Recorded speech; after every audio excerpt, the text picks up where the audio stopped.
ఈ ఆరాధనకు కూడా వచ్చిన మీ అందరికీ నా యొక్క హృదయపూర్వకమైన వందనాలండి. అందరికి వందనాలు. దేవుడు మిమ్మల్ని దీవించునుగాక. సరే, మంచిది ప్రియులారా.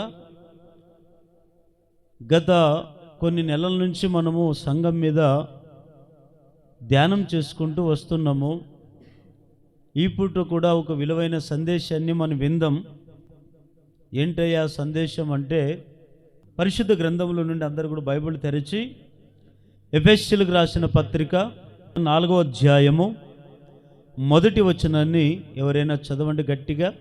కాబట్టి మీరు సమాధానమును కలిగించు ఐక్యతను కాపాడుకొనుట యందు శ్రద్ధ కలిగిన వారై ప్రేమతో ఒకరినొకడు సహించుచు మీరు పిలువబడిన పిలుపునకు తగినట్టుగా దీర్ఘశాంతముతో కూడిన సంపూర్ణ వినయముతోనూ సాత్వికముతోనూ నడుచుకొనవలెనని ప్రభువును బట్టి ఖైదీనైన నేను మిమ్మల్ని బతిమాలుకొనుచున్నాను. చాలు, అందరు శ్రద్ధగా వినండి. మీ పిల్లలు మీరు స్వాధీనంలో ఉంచుకోండి. అందరు తలలెత్తి నన్ను చూడండి. పౌలు గారు ఎఫెసీ సంఘానికి రాస్తూ ఆయన ఈ విధంగా వారికి హెచ్చరిక చేశాడు. ఏమని అంటే, మీరు సమాధానమున బంధము చేత ఆత్మ కలిగించు ఐక్యతను మీరు కాపాడుకొనుట యందు మీరు దేవుడు పిలిచిన పిలుపుకు తగినట్టుగా మీరు ఉండాలి. సంఘములో మీరు సహోదర ప్రేమ కలిగి ఐక్యత కలిగి మీరు ఉండాలని హెచ్చరించి వారిని బతిమలాడుకున్నాడండి. అంటే ఇక్కడ ఆ మాట చెబుతూ ఏమన్నాడు తెలుసా? మీరు ఐక్యత కాపాడుకునేట యందు శ్రద్ధ కలిగి ఉండండి అంటాడు. ఏం కలిగి ఉండాలా? ఈరోజు అంశం పేరేమిటో తెలుసా? సంఘముపై శ్రద్ధ చూపుడి. చెప్పండి, అందరూ చెప్పండి. దీని మీద మనం శ్రద్ధ చూపాలంట, సంఘముపై శ్రద్ధ. ఈరోజు చాలామంది సంఘం మీద శ్రద్ధ చూపరు. దేని మీద శ్రద్ధ చూపుతారంటే, కొంతమంది అందం మీద శ్రద్ధ చూపుతారు, వారు సంపాదించుకునే సంపాదన మీద శ్రద్ధ చూపుతారు, వారు కష్టార్జితంలో ఏదైనా నష్టం జరిగినప్పుడు మరలా తిరిగి దాన్ని ఎలా సంపాదించుకోవాలని ఒక ఆసక్తితో ఒక శ్రద్ధ చూపుతారు. ఇల్లు కట్టుకునే విషయంలో శ్రద్ధ చూపుతారు, పనుల విషయముల మీద శ్రద్ధ చూపుతారు, వారి కుటుంబం మీద శ్రద్ధ చూపుతారు, లేదా వారి ఉద్యోగాల మీద, వారి వ్యాపారాల మీద, వారికి కావలసిన వాటి మీద శ్రద్ధ చూపుతారు. కానీ శ్రద్ధ చూపాల్సింది దేని మీదయ్యా అంటే, మీరు అనొచ్చు, అన్నా మరి మా కుటుంబాల మీద, మా వ్యాపారాల మీద, మా ఉద్యోగాల మీద, లేదా మాకు కావలసిన వాటి మీద మేము శ్రద్ధ చూపకూడదా అని మీరు అడగొచ్చు. నేను మీకు చెప్పే మాట ఏమిటంటే, వాటి మీద శ్రద్ధ చూపండి, కానీ వాటన్నిటికంటే విలువైనది ఒకటి ఉంది కదా మనకు. అదేమిటో తెలుసా? దేవుడు స్వరక్తం ఇచ్చి సంపాదించిన సంఘం. ఆ సంఘం మీద మనం ఏం చూపాలి? చెప్పండి, ఏం చూపాలి? శ్రద్ధ చూపాలి. దేవుని బిడ్డలారా, జాగ్రత్తగా ఆలోచించండి. ఎందుకు ఈ పౌలు గారు ఆ సంఘానికి చెప్పాడు, ఎఫెసీ సంఘమా, మీరు ఆత్మ కలిగించి ఐక్యత కలిగిన వారై ఉండి ఒకరికొకరికి సహోదర ప్రేమ కలిగి ఉండి సంపూర్ణమైన దీర్ఘశాంతంతో మీరు ఉండాలి, మీరు వీటన్నిటి మీద శ్రద్ధ చూపండి అన్నాడు. ఈరోజు మనము సంఘం మీద ఎంత శ్రద్ధ చూపుతున్నామో ఒకసారి మనం ఆలోచన చేద్దాం. కొన్ని సంఘాల్లోనైతే సంఘాలు కట్టబడతాయి, లక్షలు పెట్టి కోట్లు పెట్టి సంఘాలు కడుతున్నారు, మందిరాలు కడుతున్నారు, కానీ ఏమండి, ప్రార్థన చేసే విషయంలో శ్రద్ధ చూపరు, మందిరానికి వచ్చే విషయంలో ఆసక్తి శ్రద్ధ చూపరు. ఇంకా కొన్ని విషయాల్లో శ్రద్ధ చూపలేకుండా మనుషుడు ఉన్న విశ్వాసాన్ని తొలగించుకొని, ఉన్న ఐక్యతను పోగొట్టుకొని, ఉన్న సహోదర సహవాసమై కావచ్చు, సహోదర ప్రేమ కావచ్చు, వాటన్నిటికి మనుషుడు దూరం అయిపోయి ఏమండి వారి జీవితంలో వారు నాశనం చేసుకుంటున్న దినాలు ఇవి. కాబట్టి మరొక్కసారి మనం ఈ పూట నేర్చుకోవాల్సింది ఏమిటంటే, పౌలు గారు హెచ్చరించినట్లుగా మనం సంఘం మీద శ్రద్ధ చూపాలి. ఎందుకు మనం శ్రద్ధ చూపాలి అంటే, 2వ దినవృత్తాంతుల గ్రంథము చదవండి, 29వ అధ్యాయము 11వ వచనం. నా కుమారులారా, తనకు పరిచారకులై ఉండి ధూపము వేయుచుండుటకును తన సన్నిధి నిలుచుటకును తనకు పరిచర్య చేయుటకును యెహోవా మిమ్మును ఏర్పరచుకొనెను గనుక మీరు అశ్రద్ధ చేయకుడి. హల్లెలూయా. దేవుడు మనల్ని ఎందుకు అశ్రద్ధ చేయొద్దంటున్నాడంటే, మనల్ని దేవుడు ఒకప్పుడు పనికిరాని మనల్ని ఏం చేశాడు తెలుసా? తన సన్నిధిని నిలబడ్డానికి, ఏమండి, దేవుని సంఘములో పరిచర్య చేయడానికి, ఎన్నిక లేని వారిని మనల్ని ఎన్నుకొని దేవుడు పనికొచ్చే పాత్రగా దేవుడు మనం నిలబెట్టి ఏం చేయమన్నాడు తెలుసా? మీరు దేవుని పిలుపుకు తగినట్టుగా మీరు ఉండాలి, మీరు దేవుని నిత్యం నిలిచి ఉండాలని దేవుడు మాట్లాడుతున్నాడు. ఈరోజు ఏం చేస్తున్నామంటే దేవుని పిలుపుని మర్చిపోయాం. మనకున్న ఒకప్పుడు బతికిన జీవితాన్ని మనం మర్చిపోయాం. అదంతా మర్చిపోయి ఇప్పుడు ఏం చేస్తున్నాం తెలుసా? దేవుడు పిలిచిన పిలుపుని మర్చిపోతూ దేవుని సన్నిధిలో ధూపం వేయడానికి దేవుడు మనం పిలిస్తే వాటన్నిటిని పక్కన పెట్టి ఇప్పుడు సంఘాన్ని మనం ఏం చేస్తున్నామండి? అశ్రద్ధ. ఏం చేస్తున్నాము? అశ్రద్ధ. శ్రద్ధ వేరే, అశ్రద్ధ వేరే. అశ్రద్ధ అంటే నిర్లక్ష్యం, శ్రద్ధ అంటే ప్రయాస. ఈరోజు చాలామంది కూడా అశ్రద్ధ చేస్తున్నారు. దేంట్లో అశ్రద్ధ చేస్తున్నారు? దేవుని మందిరానికి వచ్చి మనం ధూపం వేయాలి కదా. ధూపం అంటే చెప్పండి. ధూపం అంటే ప్రార్థన. ధూపం అంటే ఏం చేయాలి? ప్రార్థన. ఇంకా పరిచర్య చేయాలి సంఘములో. ఈరోజు పరిచర్య చేయండి అంటే, పరిచర్య చేయమంటే తప్పించుకొని వెళ్ళిపోయేవాళ్ళు లేరా? కాబట్టి అలా ఉండకూడదండి. ఈరోజు దేవుడు మనకి ఇంత గొప్ప రక్షణనిచ్చాడు. ఒకప్పుడు పనికిరాని మన జీవితాలను, పనికిరాని వారిని ఈరోజు పనికొచ్చే పాత్రగా నిలబెట్టి 10 మందిలో దేవుడు మనల్ని ఘనతనిస్తే, 10 మందిలో మనం తలెట్టుకునేటట్లుగా చేస్తే, ఈరోజు మనం ఏం చేస్తున్నాం తెలుసా? సంఘాన్ని అశ్రద్ధ చేస్తున్నాం. కాబట్టి అశ్రద్ధగా ఎప్పుడు మనం సంఘాన్ని చేయకూడదు. మనం ఏమి చేయాలంటే ఎప్పుడు సంఘం మీద శ్రద్ధ చూపుతూనే ఉండాలి. హల్లెలూయా. ఎంతవరకు మనం శ్రద్ధ చూపాలంటే, మనం సత్యంత వరకు, దేవుని రాకడ వచ్చేంత వరకు మనం ఏం చూపాలి? సంఘం మీద శ్రద్ధ చూపాలి. ఒకరోజు కాదు, ఒక ఆదివారం కాదు, లేదా మనకు బుద్ధి పుట్టినప్పుడు కాదు, మనకేదో సంతోషం ఉన్నప్పుడు కాదు, మనకేం దుఃఖం వచ్చినప్పుడు కాదు. మనం ఎప్పుడు శ్రద్ధ చూపుతూనే ఉండాలి. మనం శ్రద్ధ చూపాలంటే దేవుని సంఘం మీద మనం ఎప్పుడు శ్రద్ధ చూపాలి.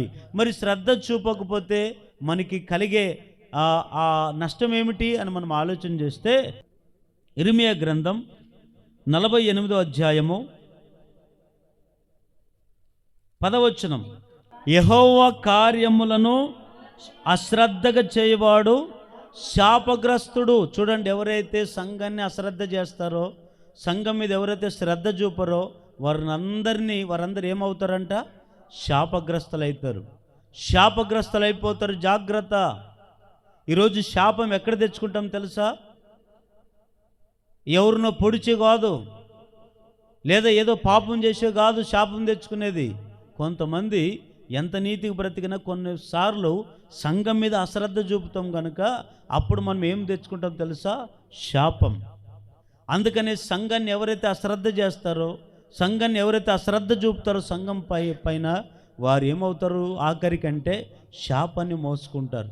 ఆ శాపం నీ వరకే ఉండదు, ఆ శాపం నీ ఒక్కరి వరకే ఉండదు. ఆ శాపం ఎక్కడి వరకు వెళుతుంది?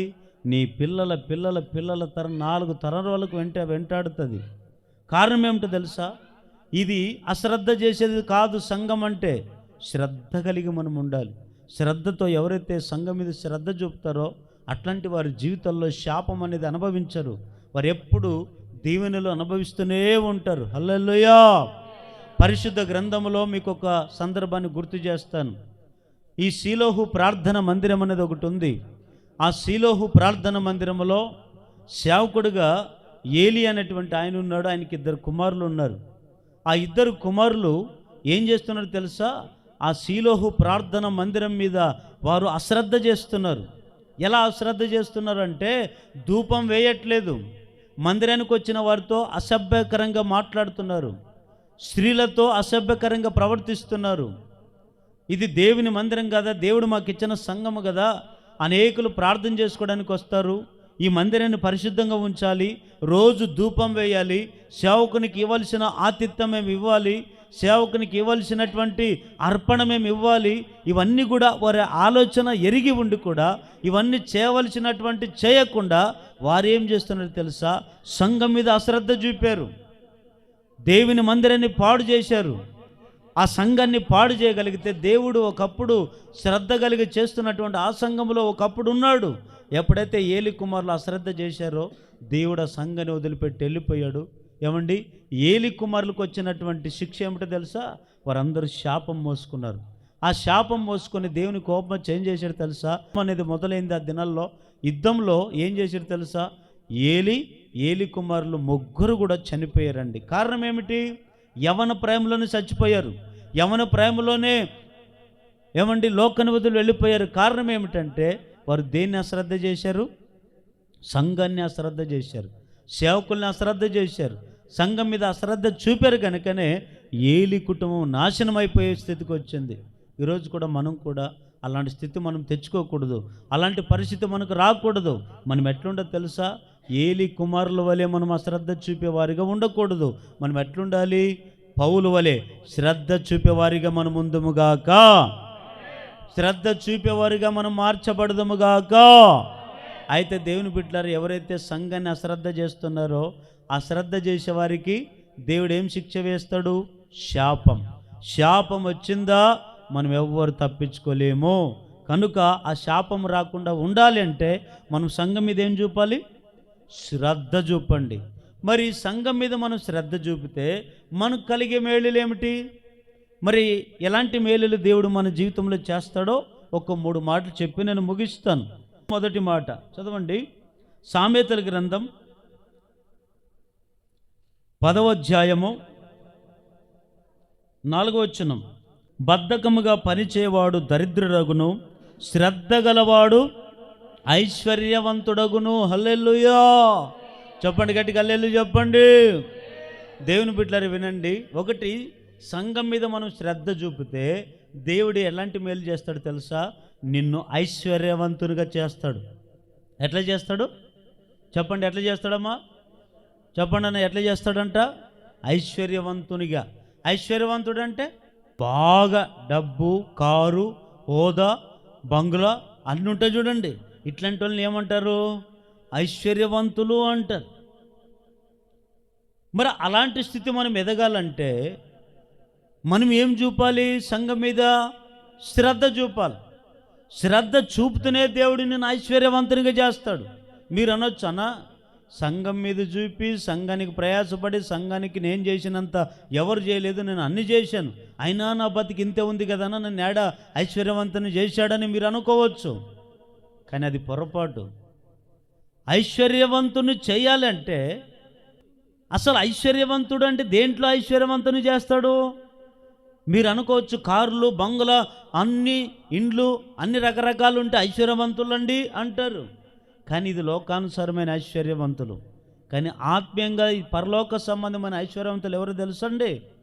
ఎవరైతే సంఘంలో ఇది శ్రద్ధ చూపుతూ, సంఘానికి ఇది నాది అనుకుని ఎవరైతే శ్రద్ధ చూపుతూ ముందుకు ప్రయాసపడతారో అట్లాంటి ఐశ్వర్యవంతులుగా మారుస్తాడంట. ఈరోజు చాలామంది ఎక్కడే వేసిన గొంగులు అక్కడే.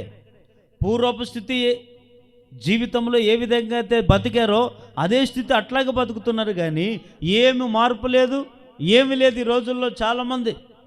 కానీ దేవుని బిడ్డలారా, ఈరోజు నువ్వు ఐశ్వర్యవంతుడు కావాలనుకుంటున్నావా?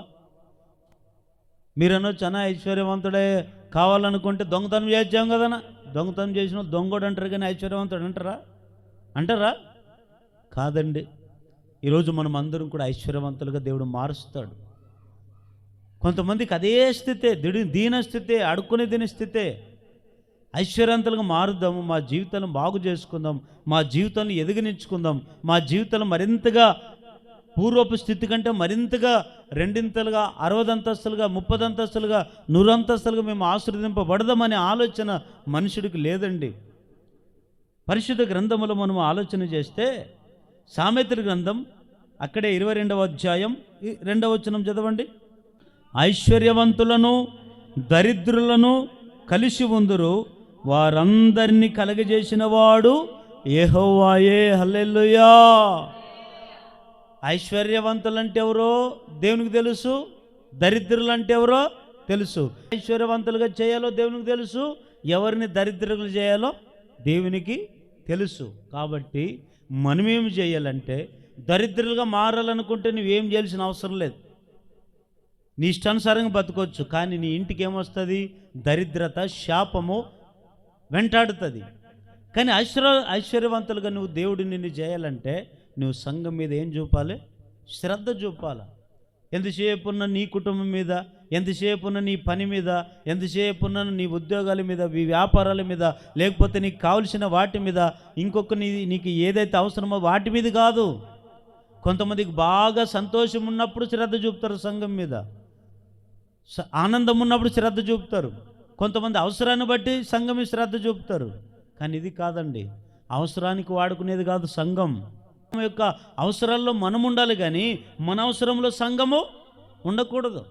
ఈరోజు అవసరం బట్టి సంఘాన్ని వాడుకుంటారు కొంతమంది, అవసరాన్ని బట్టి సేవకును వాడుకుంటారు, అవసరాన్ని బట్టి మనుషులను వాడుకుంటారు. అవసరం తీరిన తర్వాత సంఘాన్ని వదిలేస్తారు, సేవకుని వదిలేస్తారు. ఏమండి, ఈరోజు అలా కాదు మన స్థితి ఉండేది. మనం ఎప్పుడు ఎట్లుండాలంటే, ఉన్నప్పుడు శ్రద్ధ చూపాలి, లేనప్పుడు శ్రద్ధ చూపాలి. దేవుడు ఇచ్చితే శ్రద్ధ చూపాలి, ఇవ్వకపోయినా శ్రద్ధ చూపాలి. అదే దాన్నే విశ్వాసం అంటారు. ఈరోజు కొంతమంది బాగా కొన్నిసార్లు శ్రద్ధ చూపుతారు, దేవుడు కొద్దిగా వాళ్ళ జీవితంలో మేలు చేయకపోతే ఇంక సంఘన్నైనా వదిలేస్తారు. ఇలాంటిది కాదండి, అలాంటి వాళ్ళని దేవుడు చూస్తాడు. చెప్పే మాట ఏమిటంటే, మనం ఎప్పుడు ఇంతే స్థితి ఉందో కూడా రోజు రోజు రోజు రోజు రోజు రోజు మనం మార్చబడాలి. పరిశుద్ధ గ్రంథంలో ద్వితీయోపదేశకాండం 28వ అధ్యాయం 1, 2, 3 వచనాలు చదవండి. ఇక్కడ ఒక అద్భుతమైన మాట రాయబడి ఉంటాయి. నీవు నీ దేవుడైన యెహోవా మాట శ్రద్ధగా విని, ఎట్లా వినాలంట? శ్రద్ధగా విని, నేడు నేను మీకు ఆజ్ఞాపించుచున్న అనుసరించి నడుచుకొనిన ఎడల నీ దేవుడైన యెహోవా భూమి మీదున్న సమస్త జనముల కంటే నిన్ను హెచ్చించును. నీవు నీ దేవుడైన యెహోవా మాట వినిన ఎడల ఈ దీవెనలన్నీ నీ మీదికి వచ్చి నీకు ప్రాప్తించును. ఎక్కడ? నీవు పట్టణంలో దీవింపబడతావు, పొలములో దీవింపబడతావు. నీ గర్భఫలము, నీ భూఫలము, నీ పశువులు, నీ మందలు, నీ దుక్కుటెద్దలు, నీ గొర్రె మేకల మందులు దీవింపబడును. నీ గంపయు, నీ పిండి పిసుకు, నీ తొట్టెయు దీవింపబడును. లోపలికి వచ్చినప్పుడు దీవింపబడతావు, వెలుపలికి వచ్చినప్పుడు దీవింపబడతావు. నీ మీద పడు నీ శత్రుల యెహోవాని ఎదుట హతమగునట్లు చేయను. వారొక త్రోవ మీదకి బయలుదేరి వచ్చి 7 త్రోవలు నీ ఎదుట నుండి పారిపోదురు. చూడండి, ఇదంతా అధ్యాయం మీరు తర్వాత చదువుకోండి. ఎవరైతే శ్రద్ధ చూపుతారో సంఘం మీద, అట్లాంటి వాళ్ళని ఏం చేస్తాడు తెలుసా? ఏమండి, అట్లాంటి వాళ్ళని ఏం చేస్తాడు తెలుసా? ఐశ్వర్యవంతులుగా మారుస్తాడు. ఏమిట్లా ఐశ్వర్యవంతులు అంటే, ఇక్కడ వినండి, ఈ అధ్యాయం అంతా మీరు తర్వాత చదువుకోండి. నేను చెప్పే మాటలు కాస్త వినండి. మనము పట్టణంలో ఉన్నాము లేదా? ఇంకా మనకు పొలాలు ఉన్నాయి లేదా? ఉన్నాయి లేదా? పొలాలు ఉన్నాయి, ఇంకా పశువులు ఉన్నాయి, దుక్కటి ఎద్దులు ఉన్నాయి. మనకి ఈ భూమి మీద బ్రతకడానికి ప్రతీది దేవుడు ఇచ్చాడు. మరి ఇవన్నీ కూడా దేవుడు మనం దీవించాలంటే, వీటన్నిటిలో దేవుడు మనం ఐశ్వర్యవంతులుగా మార్చాలంటే ఏం చేయాలి? అక్కడ మొదటి వచనంలోనే ఉంది, మీ దేవుడైన వాక్కు మీరు శ్రద్ధగా వినాలి. ఏం వినాలయ్యా అంటే, మీరు సంఘం మీద శ్రద్ధ చూపాలి. ఇదే దేవుడు చెప్పే వాక్కు. హల్లెలూయా. ఎవరైతే అట్లాగ సంఘం మీద శ్రద్ధ చూపుతారో వారు ఎక్కడైతే పట్టణంలో ఉన్నారా, వారి పట్టణంలో ఉంటే పట్టణంలోనే దీవింపబడతారు. ఒకవేళ పల్లెటూరులో ఉన్నావా, నువ్వు ఉండే నీ పల్లెటూరులోనే దీవింపబడతావు. నీ దుక్కటెద్దలు, ఇంకా నీ తొట్టి, ఇంకా నీ ఇల్లు, నీ పొలము, నీకు దేవుడు ఏమేమైతే ఈ భూమి మీద ఇచ్చాడో బ్రతకడానికి, అవన్నీ దేవుడు దీవిస్తాడంట. ఎప్పుడు? నువ్వు సంఘం మీద శ్రద్ధ చూపుతున్నప్పుడు. ఈరోజు చూడండి, ప్రయాసపడి పంటలు పండించుకుంటున్నారు, ప్రయాసపడి పొలాలు కొంటున్నారు, ప్రయాసపడి ఇండ్లు కట్టించుకుంటున్నారు, ప్రయాసపడి ఎన్నో ఎన్నో చేస్తున్నారు, కానీ ఇవన్నీ కూడా ఎందుకు దీవింపబడట్లేదు అంటే నీవు ఇంకా దేవుని సంఘం మీద శ్రద్ధ చూపట్లేదు కనుక. నువ్వు సంఘం మీద శ్రద్ధ చూపితే వీటన్నిట్లో దేవుడు నిన్ను హెచ్చిస్తాడు. నీ అన్నదమ్ముల కంటే, నీ అక్క చెల్లెళ్ళ కంటే, నీ బంధుమిత్రుల కంటే, నీ తోటి స్నేహితుల కంటే దేవుడు నిన్ను హెచ్చించడమే కాదు, నీ పంట పొలం దీవిస్తాడు, నీ గర్భఫలం దీవిస్తాడు, నీ భూఫలం దీవిస్తాడు, ఇంకా నీకు కావలసినవన్నీ కూడా దీవిస్తాడు. సారేపతి విధవరాలు ఉంది కదా, ఎవరండి ఆమె? చెప్పండి, ఎవరామె? సారేపతి విధవరాలు. ఈ సారేపతి విధవరాలు ఆ దేశంలో భయంకరమైన కరువు వచ్చింది. భయంకరమైన కరువు వస్తే ఆమె ఇంట్లో ఎంత ఉంది? ఏమేముంది ఆ ఇంట్లో? ఇంతే తొట్టులో పిండే, బుడ్డులో ఇంతే. అప్పుడు పూర్తి ఇంకా కుమారుడు ఉన్నాడు ఆమెకు. ఇంకిద్దరు దదింతి చేసుకొని రొట్టె చేసుకొని తిని చచ్చిపోదాం అనుకున్నారు. ఎందుకంటే ఇంక అంతే ఉంది, ఇంక కరువు వచ్చింది ఆ దేశానికి. మళ్ళీ ఇంకొక పండ్లే కరువు వచ్చి ఆ కరువులో ఆహారం దొరక్క, నీళ్లు దొరక్క ఎంతో ఇబ్బంది పడింది ఆమె ఆ దినాల్లో. ఇంకా ఇది ఇంత తిని మేము చచ్చిపోదామని ఏం చేసింది తెలుసా? వంట చేసుకోవడానికి కట్టెపుల్లీలు ఏరుకోవడానికి పొలానికి వెళ్ళింది. పొలానికి వెళితే ఆ దినాల్లో గొప్ప దైవజనుడు ఉన్నాడు. ఆయన పేరు ఏమిటో తెలుసండి? ఏలియా. ఎవరండి? ఏలియా. ఆ ఏలియా కేరీతు వాగు దగ్గర ఉండి అక్కడే నీళ్లు తాగుతూ ఉంటే ఆ కేరీతు వాగులో నీళ్ళు అయిపోయింది. కాకులు తెచ్చిన ఆహారం కూడా, మాంసం కూడా తినేసాడు.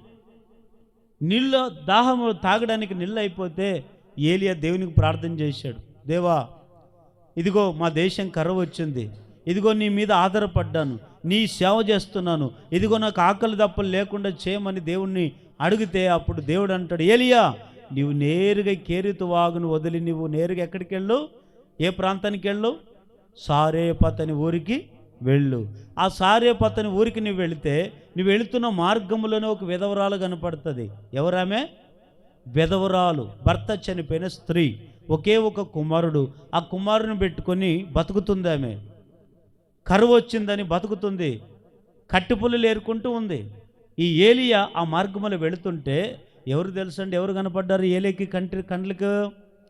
సారేపతి ఆ ఊరిలో ఉన్న విధవరాలు కనపడింది. ఆ విధవరాలు ఏం చేస్తూ కనబడింది? కట్టెపుల్లలు వేరుకుంటూ కనపడింది. అప్పుడు దేవుడు చెప్పాడు కనుక ఆమె దగ్గరికి వెళ్ళాడు.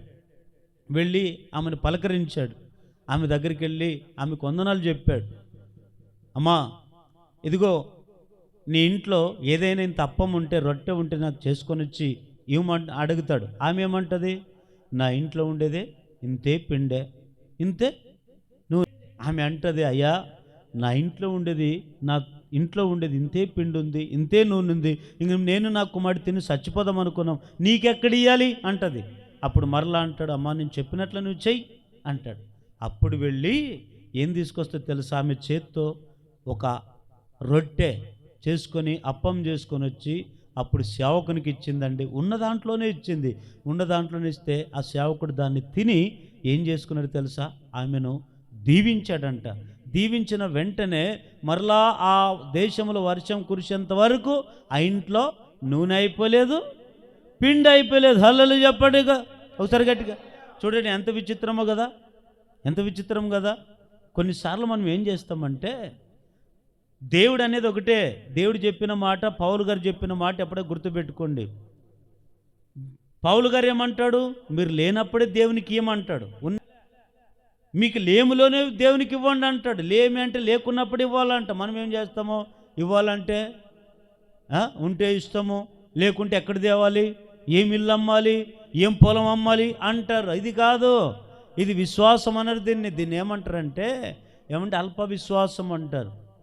లేనప్పుడే మనకు దేవునికి ఇచ్చేది నేర్చుకోవాలి. అప్పుడే దేవుడు నిన్ను దీవిస్తాడు. నీవు ఆశీర్వదింపబడాలంటే, ఐశ్వర్యవంతులకు మార్చబడాలంటే లేనప్పుడే పెట్టు. దేవుడు వెంటనే దేవుడు నీకు ఇస్తాడు. హల్లెలూయా చెప్పండి. ఉన్నప్పుడేమో అందరు ఇస్తారు, ఉన్నప్పుడు అందరు ఇస్తారు. అది కాదండి, లేనప్పుడే దేవునికి ఇవ్వాలా. ఈరోజు మనం ఉన్నప్పుడే ఇస్తామంటాం. ఎంత రివర్సో కదా. కానీ ఆ దేశంలో కరువు వచ్చి పంటలు పండక, కరువు వచ్చి నీళ్ళు లేక, తినడానికి ఆహారం లేక ఎంతో ఇబ్బంది పడింది ఆ స్త్రీ, ఆ విధవరాలు. మనమైతే కొద్దిగా కష్టాలు కన్నీళ్ళు వస్తే కొద్దిగా సంపాదన మనకు లేకపోతే దేశాల మట్టుకు పట్టుకొని పోతాం లేదా, సుగ్గులకి వెళుతాం, అంతేనా? అక్కడ 2 నాళ్ళు, ఇక్కడ 2 నాళ్ళు, ఆడ 2 నాళ్ళు, వీళ్ళు 2 నాళ్ళు అంటే ఎంతసేపు ఉన్నా అక్కడేమి ఇక్కడే. కానీ చూడండి, ఎవరైతే శ్రద్ధ సంఘం మీద చూపుతారో నీవు ఆ ఊరు ఈ ఊరు తిరగాల్సిన అక్కడ అవసరమే లేదు. ఆ ప్రాంతానికి ఈ ప్రాంతాన్ని నువ్వు బతకడానికి వెళ్ళాల్సిన అవసరమే లేదు. ఉన్న కాడే దేవుడు నిన్ను ఐశ్వర్యవంతులుగా మార్చునుగాక. చెప్పండి, గట్టిగా ఆమేన్ చెప్పండి. ఈరోజు మనం ఏం చేస్తామంటే మనం ఆధారపడతాం కనుక అక్కడికి వెళ్ళి ఇక్కడికి వెళ్ళి సంపాదించుకొని వస్తాం. సంపాదించుకొచ్చినవన్నీ కూడా అవేమైనా స్థిరంగా ఉంటాయా? 2 నాళ్ళకి ఇంకా మనం అక్కడిక్కడ తిరగాల్సిన అవసరమే లేదు. నువ్వు సంఘం మీద శ్రద్ధ నిలుపు, దేవుడు నిన్ను ఎట్లా మారుస్తాడు? ఐశ్వర్యవంతుడు కావాలంటే నీ పంట పొలం దేవుడు దీవిస్తాడు, నీ వ్యాపారాన్ని దేవుడు దీవిస్తాడు, నీ ఉద్యోగం దేవుడు దీవిస్తాడు. చిన్నదే కావచ్చు నీ సంపాదన, దాంట్లోనే తృప్తిగా బతికి ఇంకా 10 మందికి నువ్వు సహాయం చేసే స్థితికి దేవుడు నిన్ను తీసుకొని వస్తాడు. దాన్నే ఐశ్వర్యవంతులు అంటారు. హల్లెలూయా. ఆ సారెపతి విధవరాలు అలాగే కష్టంలో ఉంది. ఇంకొక ప్రాంతానికి వెళ్ళిందా? వెళ్ళలేదండి. బతుకో సావో కష్టమో నష్టమో అని చెప్పి అక్కడే బతికి సాధిద్దాం అనుకునింది. కానీ ఆమె దగ్గరికి ఎవరు పంపించారు? దేవుడు. సేవకుని బాబు, ఒకటి గుర్తుపెట్టుకోండి, నిజమైన సేవకుడు ఎప్పుడు ఉన్నోళ్ళింటికి పోడు, లేనోళ్ళింటికే వస్తాడు. నిజమైన సేవకుడు ఏం చేస్తాడు? దేవుడు కూడా అదే చెప్తాడు. నిజమైన సేవకుని ఎక్కడికి పంపిస్తాడు? లేని వాళ్ళ ఇంటికి పంపిస్తాడు. ఎందుకు తెలుసా? ఆ సేవకుడి నీ ఇంటికి వచ్చి అడుగు పెడితే నీకు లేమిలో దేవుడు నిన్ను ఐశ్వర్యంతగా మార్చడానికి కొరకు. మీరేమనుకుంటారు? అయ్యో, సేవకుడు సడన్గా చెప్పుకోకుండా వచ్చాడేంది, మా చేతిలో డబ్బు లేదేంది, 10 రూపాయలు కానుక లేదేంది. నీకు డబ్బు లేకపోవచ్చు, నీ ఇంట్లో నీళ్ళు ఉన్నాయి కదా, నీళ్ళు ఉన్నాయి లేదా? నీళ్ళు లేకుండా ఎవరైనా ఉంటారా? డబ్బు లేకుండా ఉండొచ్చేమో కానీ నీళ్ళు లేకుండా ఉంటారా? దేవుడు ఏమన్నాడు? నా సేవకుని చేర్చుకొని 10 గ్లాసు నిండా సన్నీళ్ళు ఇచ్చిన చాలు, పరలోకంలో మీకు ఏం కలుగుతుంది? ప్రతిఫలం కలుగుతుంది. హల్లెలూయా. కానీ ఈరోజు అలాంటి విశ్వాసం లేదండి. ఈ స్త్రీ ఆ గ్రామానికి ఈ గ్రామానికి వెళ్ళలేదు, కలవరం చెందలేదు, మనసుని నిబ్బరం చేసుకునింది. దేవుడు పెట్టినట్టు అవుతుంది నా జీవితం అనుకొని దేవుని మీద ఆధారపడింది. వెంటనే ఏం చేశాడు తెలుసా? మరలా ఆ దేశంలో మీద వర్షం కురిసేంత వరకు ఆమె ఇంట్లో ఏమైపోయలేదు? పిండి అయిపోలేదు. ఎంత అద్భుతము కదండి. మనం కూడా అలాంటి అద్భుతం మనం చూచుదుముగాక, అలాంటి కార్యాలు మనం చూచుదుముగాక. ఈరోజు చూడండి, మనకుండేది విశ్వాసం, శ్రద్ధ అనేది దేవుని మీద ఉండాలి. అక్కడిక్కడ తిరగడం కాదండి. ఉన్న పాటన స్థిరమైన మనసు కలిగి దేవుడు మనం సంఘం పట్ల ఆసక్తి శ్రద్ధ చూపగలిగితే అందరికంటే దేవుడు నిన్ను ఆశ్చర్యంతలకు మారుస్తాడు. యాకోబు ఉన్నాడు బైబిల్లో. యాకోబు తండ్రిని మోసం చేసి తన మేనమామ ఇంటికి వెళ్ళేటప్పుడు ఏమన్నా తీసుకుని పోయాడా? ఏమన్నా ఉంది ఆయనకి? కట్టుబట్లు, చేతులు కర్ర, నూనె డబ్బా తప్ప ఏమీ లేదు. ఈ రోజుల్లో కూడా కొంతమంది అంటారు, అన్నా దేవుడు మిమ్మల్ని స్థితికి ఎదిగించినాడు. అవు సార్, మా అమ్మమ్మ నాయన మాకేం పెట్టలేదు. మమ్మల్ని మా ఇంట్లో నుంచి మా అమ్మమ్మ నాయన ఇంట్లోకి మేము బయటకు వచ్చినప్పుడు మేము కట్టి బట్టలతో వచ్చాం. మాకేం పెట్టలేదు, ఆస్తి పెట్టలేదు, సెంటు భూమి ఇవ్వలేదు, ఇంత పొలం ఇవ్వలేదు, ఏమి ఇవ్వలేదు మా తల్లిదండ్రులు. మేము బయటకు వచ్చాం, కట్టు బట్టలతో మేము వచ్చాం, దేవుడు మమ్మల్ని ఆశీర్వదించాడు అని చెప్తారు చూడండి. ఈ యాకోబు కూడా ఇంట్లో నుంచి మేనమామ ఇంటికి వెళ్ళేటప్పుడు ఒక్క జత బట్టలు కూడా తీసుకోపోలేదు, చెప్పులు తీసుకోపోలేదు, ఇంకా వేరే ఆస్తి తీసుకోలేకపోలేదు. ఒంటరిగానే ప్రయాణం చేసుకుంటూ వెళ్ళిపోయాడు మేనమామ ఇంటికి. ఆ మేనమామ ఇంటికి వెళ్ళినప్పుడు లాబాన్ ఇంటికి వెళ్ళాడు. ఆ లాబాను కూడా యాకోబు ఇంటికి వెళ్ళకోకముందు ఏముండేది? ఆయనకి పెద్ద ఆస్తిపరుడేం కాదు, ఐశ్వర్యవంతుడేం కాదు లాబాను మేనమామ. ఎప్పుడైతే ఆ లాబాన్ ఇంటికి వెళ్ళాడో ఈ యాకోబు, అప్పటి నుంచి యాకోబును దేవుడు ఆశ్చర్యవంతులుగా మార్చాడు. యాకోబును బట్టి తన మామ కుటుంబాన్ని కూడా దేవుడు దీవించాడు. హల్లెలూయా. ఈరోజు మన సంఘాన్ని నిన్ను బట్టి సంఘం ఆశీర్వదింపబడాలి, నన్ను బట్టి సంఘం ఆశీర్వదింపబడాలి, నిన్ను బట్టి నీ కుటుంబం ఆశీర్వదింపబడాలి, నీ పిల్లలను బట్టి ఆశీర్వదింపబడాలి నీ కుటుంబం. కానీ ఈరోజు ఎక్కడుందండి మనకు ఆశీర్వాదం? అంత శాపం మోసుకున్నాం, ఆశీర్వాదాలు లేవు, దీవెనలు లేవు. ఐశ్వర్యవంతులుగా మారవలసినటువంటి మనము శాపాన్ని మోసుకొని బ్రతుకుతున్నాం. కానీ యాకోబు ఏమంటాడు తెలుసా? చదవండి ఆ మాట. ఆదికాండం 30వ అధ్యాయం 30వ వచనం. నేను రాక మునుపు నీకుండినది కొంచెమే, అయితే అది బహుగా అభివృద్ధి పొందెను. నేను పాదము పెట్టిన చోటెల్లా యెహోవా నిన్ను ఆశీర్వదించెను. నేను నా ఇంటి కొరకు వారి కొరకు ఎప్పుడు సాంపద్యం చేసుకుందనెను. చూడండి, ఇక్కడ యాకోబు ఏమంటాడు? ఈ మేనమామకు చెప్తాడు లాభానికి, ఇదిగో మామ, నేను నీ ఇంట్లోకి రాకముందు నీ ఇంట్లో ఉండేది, నీకుండినది కొంచెమే కదా. నేను ఎప్పుడైతే నీ ఇంట్లో అడుగు పెట్టానో, పాదం పెట్టానో, అప్పటి నుంచి దేవుడు నన్ను బట్టి నిన్ను ఆశీర్వదించాడు. హల్లెలూయా. చూడండి, యాకోబు ఆ ఇంట్లో అడుగు పెట్టినప్పటి నుంచి యాకోబును బట్టి ఎవరిని ఆశీర్వదించాడు? లాబాను కుటుంబాన్ని, మామ కుటుంబాన్ని ఆశీర్వదించాడు. అని దేవుని బిడ్డలారా, నిజమే, కొన్నిసార్లు మన పాదాలు ఎట్లుండాలి తెలుసా? పాదాలు మనం అడుగుపెట్టిన సంఘం ఎప్పుడు దీవింపబడాలి, అడుగుపెట్టిన ప్రతి ఇల్లు దీవింపబడాలి. అందుకనే వాక్యం అంటుంది, నా సేవకుని పాదములు సుందరమైనవి. ఆ పాదాలు మీ ఇంట్లో అడుగు పెట్టగలిగితే, ఆ పాదాలతో సేవకుడు నీ ఇంట్లో అడుగు పెట్టగలిగితే, నీ ఇంట్లో ఉండే దరిద్రత తొలగిపోతుంది. అది నీకు అర్థం కాదు, సేవకునికి మాత్రమే అర్థమవుతుంది. యాకోబుని ఏం చేశాడు దేవుడు? ఒకప్పుడు లేని స్థితిని ఎట్లాంటి స్థితి మార్చాడు? ఐశ్వర్యవంతునిగా మార్చాడు. ఇప్పటికీ ఇశ్రాయేలు దేశం ఉందా లేదా? ఎవరిని బట్టి దేవుడు ఆశీర్వదించాడు? యాకోబును బట్టే. యాకోబు అని పేరుకు మారుగా ఇంకొక పేరు పెట్టాడు యాకోబుకి. ఇదిగో, నీవు ఇక మీదట యాకోబు అనబడవు, ఇక మీదట నీ పేరు ఇశ్రాయేలే. ఇశ్రాయేలే అంటే అర్థం ఏమిటి? దేవునితో పోరాడువాడని అర్థం. ఎవరితో? మనుషులతో కాదు, జంతువులతో కాదు, లోక మనుషులతో కాదు. ఎవరితో?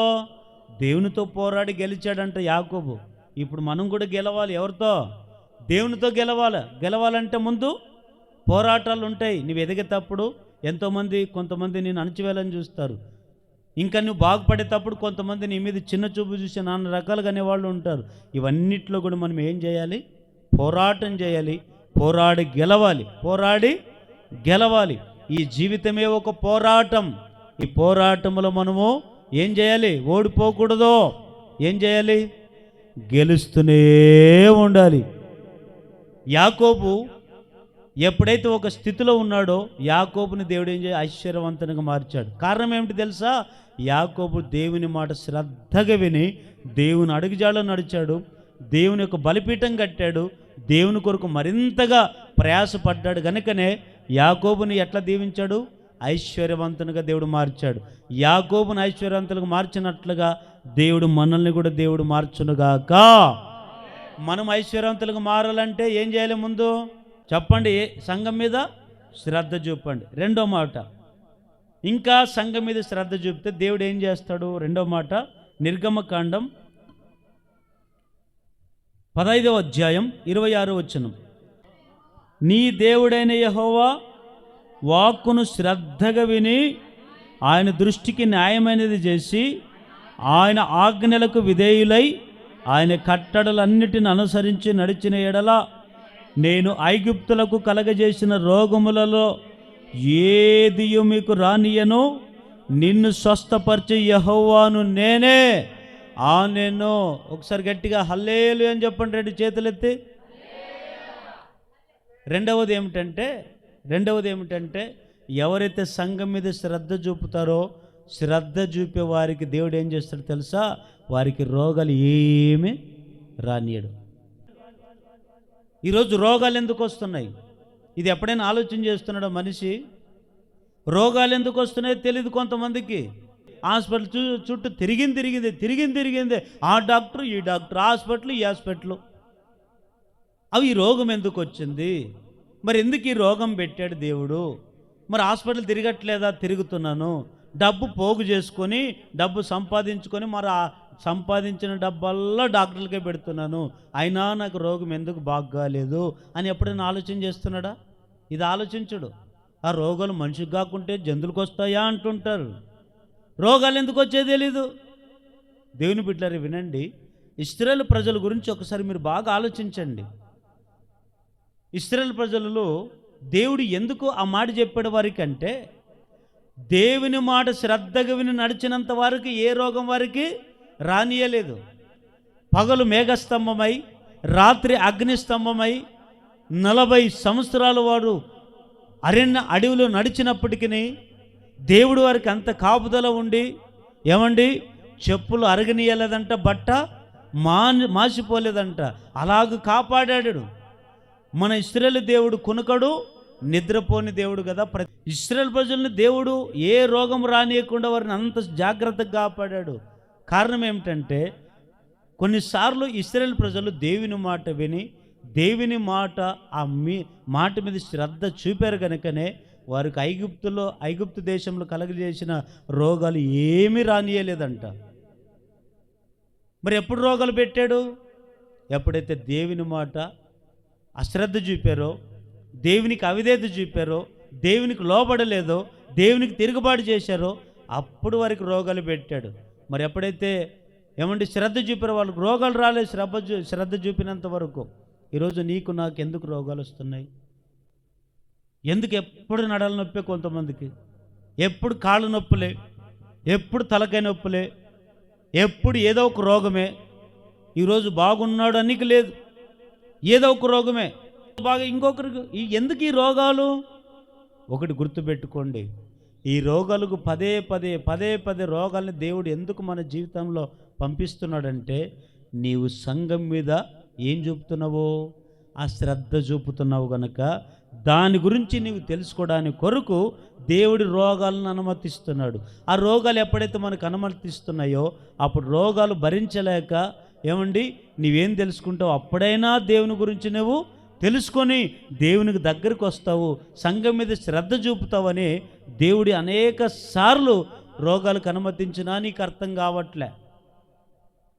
కొద్దిగా రోగం వచ్చిందా ఎక్కడికి వెళుతున్నావు? డాక్టర్ దగ్గరికి వెళ్తున్నావు. కొద్దిగా ఏదైనా బలహీనతను వచ్చిందా ఆ డాక్టర్ దగ్గరికి వెళ్తున్నావు. నేను పదే వెంటాడుతున్నాయా?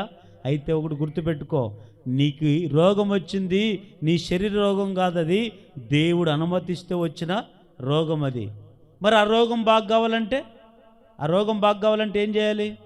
సంఘం మీద శ్రద్ధ చూపు, శ్రద్ధ నిలుపు, నీకొచ్చిన రోగము తొలగిపోతుంది. అందుకే దేవుడు అంటాడు, గాయం రేపువాడును నేనే, గాయం మాన్పువాడును నేనే, బ్రతికించువాడును నేనే, చంపేవాడును నేనే, స్వస్థపరచువాడును నేనే అంటాడు. దేవుడే అన్ని చేస్తాడు. కొన్నిసార్లు గాయాలు లేపుతాడు, కొన్నిసార్లు గాయాన్ని మానుపుతాడు, కొన్నిసార్లు రోగాలు పెడతాడు. రోగాలు పంపించిన వెంటనే దేవుడే బాగు చేస్తాడు. మనం గుర్తించుకోండి, ఆలోచించండి. పరిశుద్ధ గ్రంథములు మనం చూడగలిగితే చదవండి ఒకసారి 91వ కీర్తన 6వ వచనం. చీకటిలో సంచరించు తెగులుకైనను మధ్యాహ్నమందు పాడు చేయి రోగముకైనను నీవు భయపడుకుందువు. నీ ప్రక్కన 1000 మంది పడినను, నీ కోడి పక్కన 10,000 మంది కూలినను అపాయము నీ యొద్దకు రాదు. 10వ వచనం చదవండి డైరెక్టర్. 10వ వచనం, నీకు అపాయమేమి రాదు, ఏ తెగులు నీ గుడారము సమీపించదు. హల్లెలూయా. ఎప్పుడు దేవుడు నీకు రోగాలు రాకుండా చేస్తాడంటే, ఎప్పుడు నీ ఇంటికి తెగులు రాకుండా చేస్తాడంటే, ఎప్పుడు నీ ఇంట్లో రోగాలు లేకుండా సుఖ సంతోషాలకు బ్రతికతట్లకు చేస్తాడంటే నువ్వు సంఘం మీద ఏం నిలపాలి? శ్రద్ధ. అప్పుడే దేవుడు నీ ఇంట్లోకి ఏ తెగులు రానియడు, ఏ తెగులు నీ గుడారం సమీపించదు. ఏమండి ఇశ్రాయేలు ప్రజలకు ఆ దినాల్లోన దేవుడు ఒక సూచన చెప్పాడు. నిర్గమకాండం తర్వాత మీరు చదువుకోండి. ఏం సూచన? సంహారపు దూతను పంపించాడు దేవుడు. ఏ దూతను చెప్పండి? ఏ దూతను? సంహారపు దూత అంటే ఏమర్థమో? సంహారపు దూత ఏం చేయాలి తెలుసా? ఎవరిని చంపమంటే వారిని చంపాల.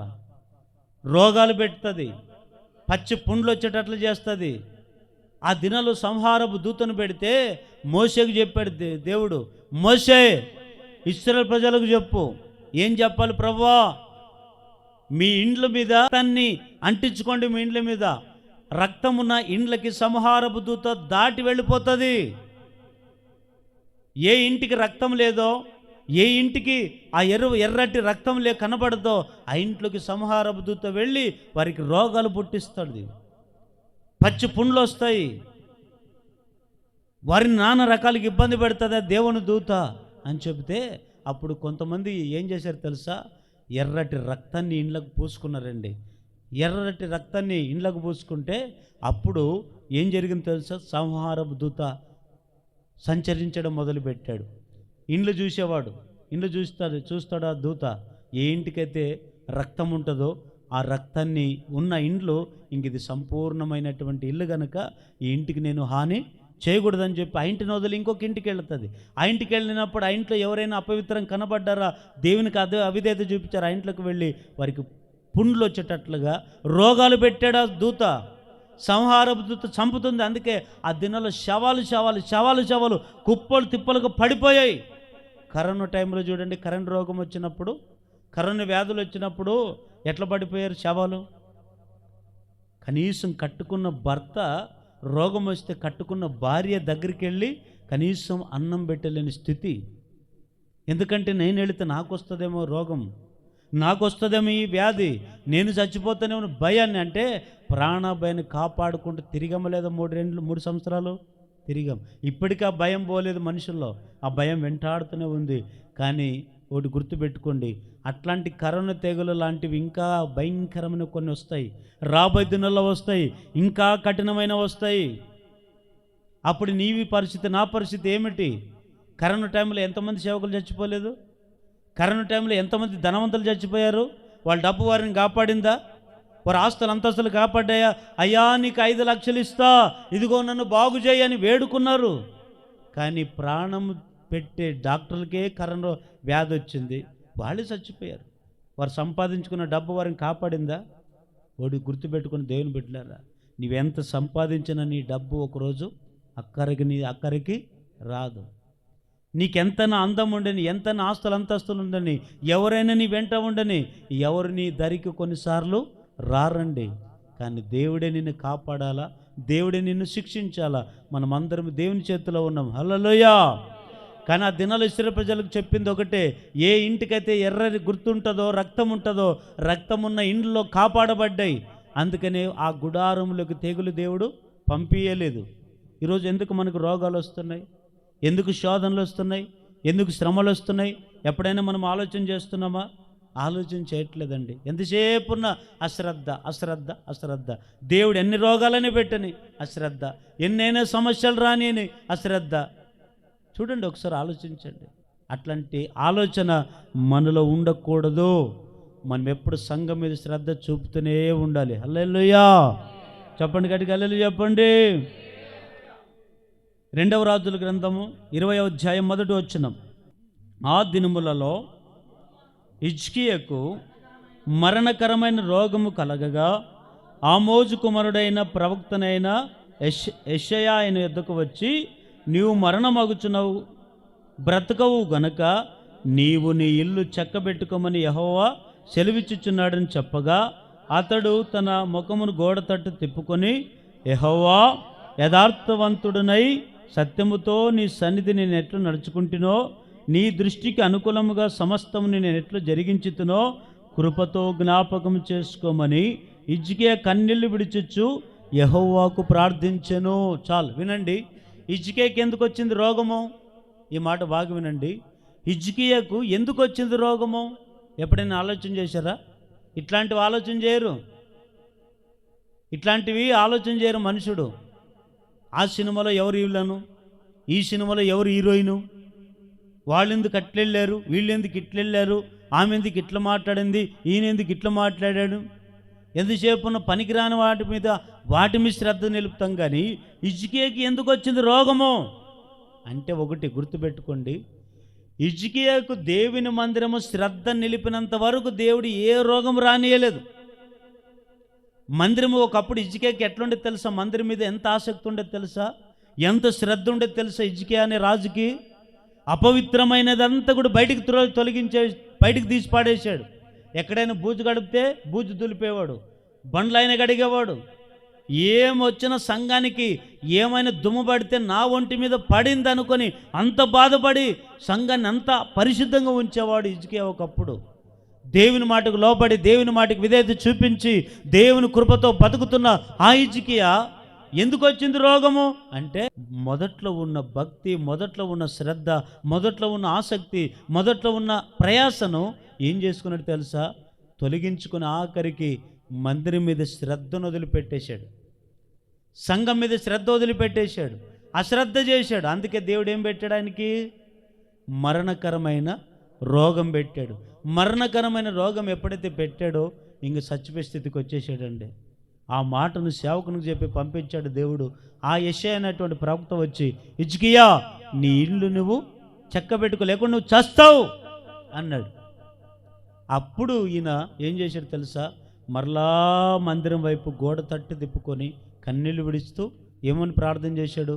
దేవా, ఒకప్పుడు నేను యథార్థంగా ఉన్నాను, ఒకప్పుడు నీ మందిరం మీద శ్రద్ధ నిలిపాను, ఒకప్పుడు మంచి భక్తి కలిగి బ్రతికాను, ఒకప్పుడు నీ దృష్టికి నేను అనుకూలంగా ఉన్నాను, కానీ ఇప్పుడైతే నేను ఇదిగో గర్వించుకున్నాను, నన్ను క్షమించమని కన్నీళ్లు విడిచి ప్రార్థన చేశాడండి.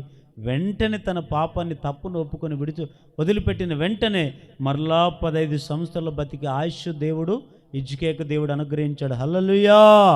కానీ ఈరోజు నీకు నాకు రోగాలు కూడా రావచ్చు. ఎందుకు వస్తాయి తెలుసండి?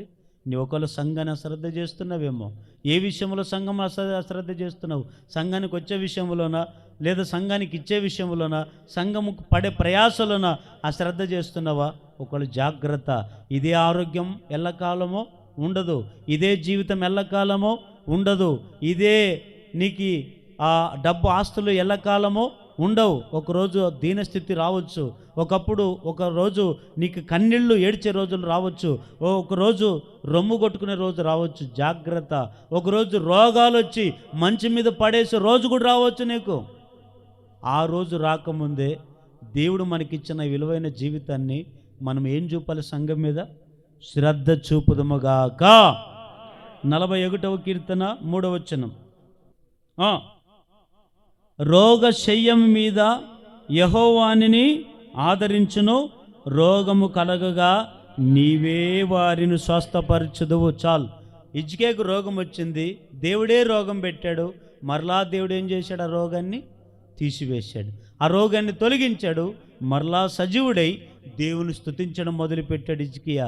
ఎప్పుడైతే హిజ్కియాకు రోగం బాగైందో దేవుని సంఘానికి వచ్చి ఏమంటాడు తెలుసా? తండ్రి, మృతులు నిన్ను స్తుతించలేరు, సజులే కదా నిన్ను స్తుతించేది. నేను ఈ దినమున సజునిగా ఉన్నాను కనుక నేను నిన్ను స్తుతిస్తున్నాను, నిన్ను ఆరాధిస్తున్నాను అంటాడు. ఈరోజు మనం ఎందుకు ఆరాధన చేయాలి తెలుసా? సంఘంలో ఎందుకు దేవుని స్తుతించాలో తెలుసా? ఈరోజు మనం బతికున్నామంటే అది ఎవరి కృప? ఈరోజు ఏ రోగం రాకుండా మంచి ఆరోగ్యమై ఉన్నామంటే ఎవరి కృప? దేవుడు చూపిన. కొంతమంది చూడండి, రోగాలు వచ్చి ఎట్లా పడుతున్నారో, మంచాల మీద ఎట్లా పడుతున్నారో, రోగాలు వచ్చి హాస్పిటల్ చుట్టూ ఎట్లా తిరుగుతున్నారో, రోగాలు వచ్చి ఎంత సంపాదించుకున్న సంపాదన, ఆస్తులు అమ్మన వారు రోగాలు బాగాని వాళ్ళని చూడండి ఒకసారి. వారికి వచ్చిన ఆ రోగాలు మనకు లేవు ఈరోజు. ఎందుకు తెలుసా? మనం శ్రద్ధ చూపుతున్నాం. కానీ ఇదే శ్రద్ధ ఎల్లకాలం మనం చూపుదుముగాక. ఒకవేళ ఏదైనా అశ్రద్ధ మనం చూపామా, ఏదో ఒకరోజు మనకేం పెడతాడు దేవుడు? హిజ్కియాకు మరణకరం రోగం పెట్టినట్టు మనకు కూడా పెట్టొచ్చేమో. ఆ రోజు రాకుండా ఉండాలంటే రెండవదిగా ఏం చూపాలి? సంఘం మీద శ్రద్ధ. 2 మాటలు చెప్పాను, చివరికి ఒక రిఫరెన్స్ చదవండి, ముగించుకుందాం. మూడవది, ఇంకా మనం సంఘం మీద శ్రద్ధ చూపితే మూడవది ఏం చేస్తాడంటే 2వ రాజుల గ్రంథం 4వ అధ్యాయంలో ఇక్కడ ఒక మాట వ్రాయబడి ఉంటుంది. కొద్దిగా నేను వివరిస్తాను, వినండి. ఇక్కడ ఒక స్త్రీ కనపడుతుంది. ఈమె పేరు ఏమిటో తెలుసా? గనురాలైన స్త్రీ. ఎవరండి? చెప్పండి. గనురాలైన స్త్రీ. ఆ గనురాలైన స్త్రీ భర్త, భార్య ఇద్దరు ఉన్నారు. ఆ ప్రాంతంలో బతుకుతున్నారు. ఆ ఇంటికి తరచుగా వచ్చు పోతున్నటువంటి ఒక దైవజనుడు ఉన్నాడు. ఆయన పేరేమిటి? ఎలీషా. ఈ దైవజనుడు వెళుతూ వస్తున్నప్పుడల్లా ఒక ఆయన ఎంట పెట్టుకొని వచ్చేవాడు. ఎవరైనా అంటే గెహాజీ, ఎలీషా ఇద్దరు. అట్లా పడితే ఆ ఇంటికి వెళతాడు, ఇట్లా వస్తే ఆ ఇంటికి వెళతాడు. ఈమె ఎవరు? గనురాలైన స్త్రీ. అంటే ఆ ఊర్లోనే చూడండి ఎంత పేరు తెచ్చుకునింది ఈమె. ఏం పేరు చెప్పండి అమ్మా, ఏం పేరమ్మా? గనురాలైన స్త్రీ. ఎందుకు ఆ పేరు పెట్టారు తెలుసా? ఆ గ్రామ ప్రజలు పేర్లు పెట్టారో మరి దేవుడే పెట్టాడో, మొత్తానికి పరిశుద్ధాత్మ దేవుడు బైబిల్లో ఏమని పేరు రాయించాడు ఆమెకి? గనురాలైన స్త్రీ. అంటే ఏం ఘనత చేసిందామే అంటే, మనం ఎవరైనా బాగా యుద్ధంలో గెలిచారనుకోండి, యుద్ధమే కాదు, స్పోర్ట్ ఉంటాయి కదా, స్పోర్ట్, అదే క్రికెట్, ఫుట్బాలు, ఈమె ఎవరు దేశంలో ఝాన్సీ, నీ పేరని చెప్పేవమ్మా తల్లి, ఎవరులే మొత్తానికి ఎవరో ఒక ఆమె ఇది అది ఫుట్బాల్ గెలిచింది. ఫుట్బాల్ అట్లా మొత్తానికి ఆమె గెలిచి మన భారతదేశానికి మంచి పేరు తీసుకొని వస్తే గిన్నీస్ రికార్డులో ఎక్కింది. అందుకే అట్లాంటి వాళ్ళు గనులు అంటారు కదా. మరి బైబిల్లో చూడండి, ఈ గనురాలైన స్త్రీ ఏం చేసిందో మరి ఘనతకి ఎక్కిందో తెలియదు, కానీ దేవుని బిడ్డలారా ఘనతకి ఎక్కింది గనురాలైన స్త్రీ. ఈమె ఏమిట్లో ఘనకార్యం చేసింది తెలుసా?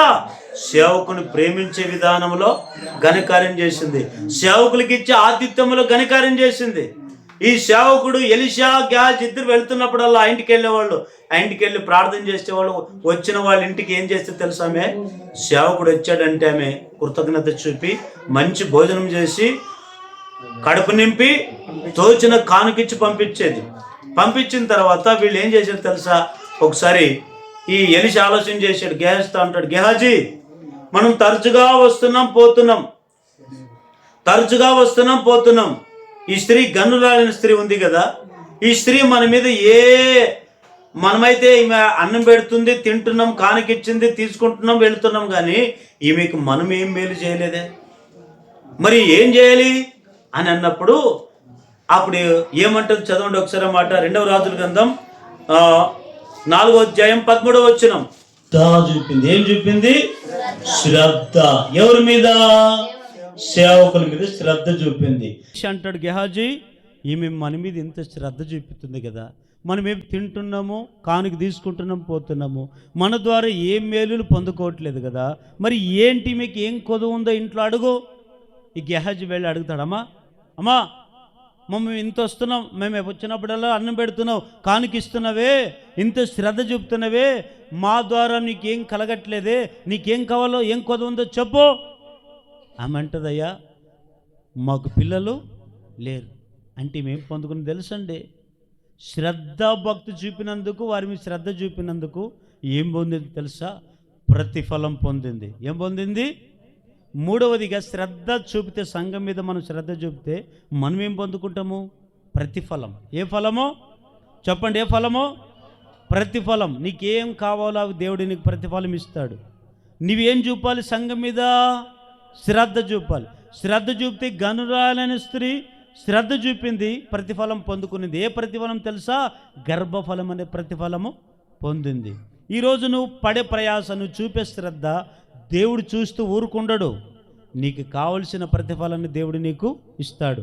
ఒకవేళ పంట పొలంలో పండలేదైనా నిరాశతో ఉన్నవా, దాన్ని దేవుడు నీకు దీవిస్తాడు. నీకు కావలసినవన్నీ దేవుడు నీకు ప్రతిఫలం ఇస్తాడు, నీకు వ్యర్థం కాదు. అందుకని బైబిల్ ఈ విధంగా సెలవిస్తుంది, క్రీస్తునందు ఎవరైతే ప్రయాసపడుతుందో వ్యర్థము కానే కాదు.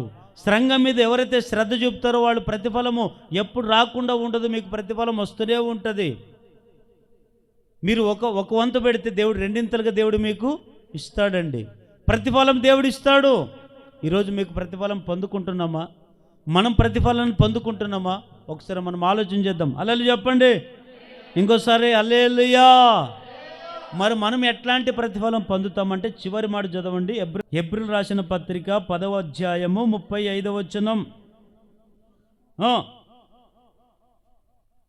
కాబట్టి మీ ధైర్యమును విడిచిపెట్టకుడి, దానికి ప్రతిఫలముగా గొప్ప బహుమానం కలుగును. మనకేం బహుమానం కలుగుతుంది? ఏ ప్రతిఫలం కలుగుతుందంటే గొప్ప బహుమానం కలుగుతుంది. ఏ బహుమానము? ఇది ఎక్కడ దొరుకుతుంది మనకంటే పరలోక రాజ్యంలో బహుమానం ఇస్తాడు. నీ భూమి మీద పడే ప్రయాస దానికంతా ఒకరోజు పరలోకంలో దేవుడు ప్రతిఫలం ఇస్తాడు. నువ్వు సంఘానికి ఏదైనా రూపాయి ఖర్చు పెట్టావా, నీకు దేవుడు ప్రతిఫలం ఇస్తాడు. సంఘం కొరకు వారం వారం నీ కుటుంబాన్ని పనులన్నీ కూడా మానుకొని సంఘానికి వచ్చి నువ్వు దేవుని కొరకు ప్రయాసపడుతున్నావా, నీకు ప్రతిఫలం ఇస్తాడు. ఇంకా దేవుడు నీవేమైనా దేవుని కొరకు ఏమైనా చేస్తున్నావా, వాటన్నిటి కొరకు దేవుడు నీకేమిస్తాడు చెప్పండి? ఏమిస్తాడో? ప్రతిఫలం ఇస్తాడు. ఆ ప్రతిఫలము ఎలాంటి ప్రతిఫలం అంటే బహుమానం. ఎలాంటి బహుమానము మీరు అనొచ్చు. అక్కడే హెబ్రీయులకు రాసిన పత్రిక 11వ అధ్యాయం 24వ వచనం చదవండి. ఇప్పుడు మోషే పెద్దవాడైనప్పుడు విశ్వాసమును బట్టి ఐగుప్తు ధనము కంటే క్రీస్తు విషయమైన నిందు గొప్ప భాగ్యమును ఎంచుకొని అల్పకాల పాపభోగం అనుభవించుట కంటే దేవుని ప్రజలతో శ్రమ అనుభవించటం మేలని యోచించి ఫరో కుమార్తె యొక్క కుమారుడిని అనిపించుకొనుటకు ఒప్పుకొనలేదు. ఏలగనగా అతడు ప్రతిఫలముగా కలగబో బహుమానమందు దృష్టి ఉంచెను. హల్లెలూయా. మోషే చూడండి, మోషే ఒకప్పుడు ఎట్లాంటాడంటే ఎట్లాంటి బహుమానం కొరకు ప్రయాసపడ్డాడు తెలుసా? ఈ లోకరీతిగా బహుమానం కొరకు ఆయన ప్రయాసపడలేదు. ఈ లోకరీతిగా దాని కొరకు ఆయన శ్రద్ధ చూపలేదు. ఆయన చూపిన శ్రద్ధ, పడిన ప్రయాస, బహుమానం ఏం కోరుకున్నాడు? దేని మీద దృష్టి ఉంచాడంటే నాకు ఇక్కడ దేవుని ప్రజలతో శ్రమ అనుభవిస్తే నాకు పరలోకంలో గొప్ప బహుమానం కలుగుతుంది. ఆ గొప్ప బహుమానమే జీవ కిరీటము. ఆ గొప్ప బహుమానమే నీతి కిరీటము దేవుడిస్తాడు. ఈ మోషే అనుకోవచ్చు, నేను ఫరో ఇంట్లో ఉన్నాను కదా, ఫరో కుమార్తె నన్ను పెంచుకునింది కనుక నేను ఇంట్లో సుఖభోగాలు అనుభవిస్తాను, నాకేం తక్కువ, నాకెందుకు ఈ శ్రమలు, నాకు అవసరమే లేదు, నేను బాగా తిని బాగా హ్యాపీగా ఉండొచ్చు కదా అనుకొని ఉండొచ్చు కదా ఆ ఇంట్లో. మరి ఎందుకు ఒప్పుకోలేదు అంటే ఈరోజు చాలామంది సుఖాలకు అలవాటు పడతారు, సంతోషాలకు అలవాటు పడతారు. కష్టానికి కొద్ది కష్టాలు వస్తే తట్టుకోరు, కొద్దిగా నిందలు వస్తే తట్టుకోలేరు, కొంతమందికి బాధలు వస్తే తట్టుకోరు. కానీ మోషే చూడండి, తను కోరుకున్న విధానం ఏమిటో తెలుసా? ఈ ఫరో కుమార్తె ద్వారా సుఖభోగాలు అనుభవించే దానికంటే నేను ఈ దేవుని ప్రజలతో శ్రమ అనుభవించటం మంచిది అని యోచించి దేవుడు ఇచ్చే ఆ బహుమానం మీద దృష్టి పెట్టాడు, కానీ ప్రజలు ఇచ్చే ఘనత కొరకు దృష్టి పెట్టలేదు. ఈరోజు మన దృష్టి దేని మీద ఉంది? నీ దృష్టి అమ్మా, నీ దృష్టి దేని మీద ఉంది? అయా, నీ దృష్టి దేని మీద ఉంది? డబ్బు మీద దృష్టి పెడుతున్నావా, లేదా ఇంకొక పనికిరాని వాటి మీద దృష్టి పెడుతున్నావా? దేని మీద దృష్టి అంటే మనం బహుమానం మీద మన దృష్టి ఉండాలి. హల్లెలూయా చెప్పండి ఒకసారి, చెప్పండి. ఇప్పుడు మనం పడే ప్రయాస అంతా దేని కొరకు పడాలి? దేవుడిచ్చే బహుమానం. ఆ బహుమానం ఎక్కడ దొరుకుతుందంటే పరలోకంలో దొరుకుతుంది. అంతవరకు మనం ఏం చూపాలి? సంఘం మీద శ్రద్ధ చూపండి, శ్రద్ధ చూపండి. శ్రద్ధ చూపితే మీకు ప్రతిఫలం ఇస్తాడు. ఆ ప్రతిఫలమే దేవుడిచ్చే బహుమానం. మోషే శ్రమను కోరుకున్నాడు, నిందలు అనుభవించాడు, ఎన్నో శోధనలు అనుభవించాడు, ఆఖరికి దేవుని దగ్గర బహుమానాన్ని పొందుకున్నాడు. మనం కూడా అలాంటి బహుమానం పొందాలి, అలాంటి ప్రతిఫలాన్ని పొందుకోవాలి. ఎన్ని మాటలు చెప్పానండి? చెప్పండి, ఎన్ని మాటలు చెప్పాను? సంఘం మీద ఏం చూపాలంట? శ్రద్ధ. అశ్రద్ధ చూపితే ఏం కలుగుతుంది? శాపం వస్తుంది. ఏమండి? శ్రద్ధ చూపితే ఏం కలుగుతుంది? సంఘం మీద శ్రద్ధ చూపితే దేవుడు చేసే మేళ్ళు ఏమిటి? మొదటిగా మనల్ని ఐశ్వర్యవంతులుగా మారుస్తాడు. రెండవది, సంఘం మీద శ్రద్ధ చూపితే ఏ రోగం మన మీదకి రానియడు. మూడవదిగా, సంఘం మీద మనం శ్రద్ధ చూపితే రావాల్సిన ప్రతిఫలాన్ని దేవుడు మనకు ఇస్తాడు. అట్టి కృప మనందరికీ దేవుడు దయచేయునుగాక.